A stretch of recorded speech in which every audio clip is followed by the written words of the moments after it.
Mr. Wilson, please stand.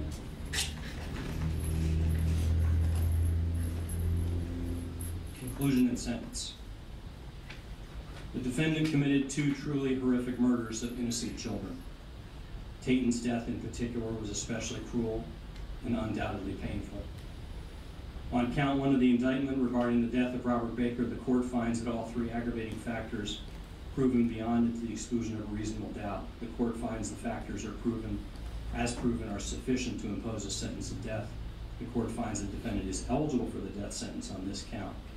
On count two of the indictment regarding the death of Taten Baker, the court finds all four aggravating factors proven beyond to the exclusion of a reasonable doubt. The finding on heinous, atrocious, and cruel by itself is sufficient to find for death. The court finds that in the aggregate, the four factors are sufficient to impose a sentence of death, and that the defendant is eligible for a death sentence on this count. The court has independently analyzed each of the mitigating circumstances and found many to be proven. The court has above assigned a weight to each of those circumstances. While they are expressed together, each of the circumstances are proven as to each of the two counts as if analyzed independently regarding Robert Baker and Taten Baker's murders. There is no evidence suggesting any more or less weight should be applied on any of the circumstances with regard to either of the two victims. The court has deliberated carefully on each circumstance proven and given it appropriate weight as stated. Having made all these conclusions, the court is still permitted by the language of the statute to impose a sentence of either life in prison without the possibility of parole or the death penalty.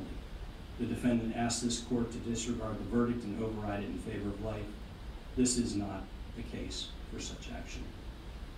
The court finds that the jury's report of its weighing of the aggravating factors and mitigating circumstances substantiated by competent evidence. The court finds insufficient basis to override or disagree with the jury's recommendations, finding that the prerequisites of law have been met and that a jury of his peers has unanimously found death to be the appropriate sentence,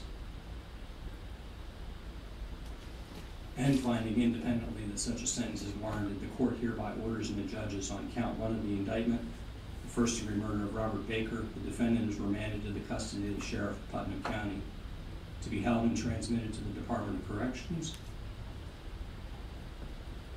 and to be held there in close custody pending imposition of a sentence of death in a manner prescribed by law. On such date as may be set by proper authority, the defendant shall be put to death for this offense.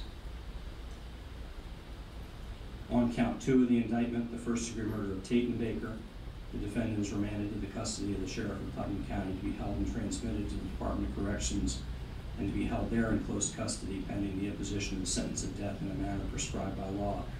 On such date as may be set by proper authority, the defendant shall be put to death for this offense. Counts 1 and 2 are to run consecutive to the sentence on count 4. On count 4, the court enters a judgment of guilty on the verdict and sentences you to life in prison. All standard court costs and fees are imposed. The discretionary fees, as previously discussed, will be imposed. The clerk will prepare a final judgment and sentence. The defendant is advised he has an automatic right of appeal to the Supreme Court of the state. The defendant is entitled to representation in that appeal. If you cannot afford an attorney, one will be provided for you at no charge on application to this court. May God have mercy on your soul. We're adjourned. Do the PSI.